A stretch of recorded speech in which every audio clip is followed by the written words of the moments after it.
श्री गजानन विजय ग्रंथावर आधारित 21 अध्यायाचे 21 व्हिडिओ या सिरीजमध्ये आपलं स्वागत आहे। आजचा अध्याय 13वा। एक दिवस सवलद येथील गंगा भारती यांना महारोग झाला होता।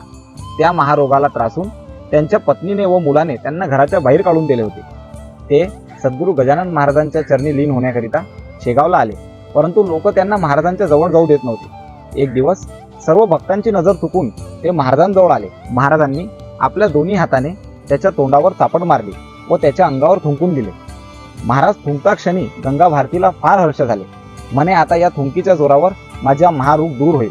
त्यानंतर त्याने त्याच थुंकीचा मलम करून पुऱ्या अंगाला सोडून घेतलं व महाराजांच्या त्या थुंकीने त्याचा महारोग दूर झाला।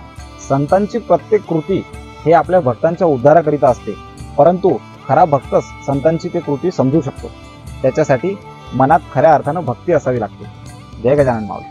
शरीर जाते व्याधीने जागोजागी सडले, देवा जागोजागी सडले। रोगमुक्त झाला भारती कुष्ठतयाचे सरले, देवा कुष्ठतयाचे सरले।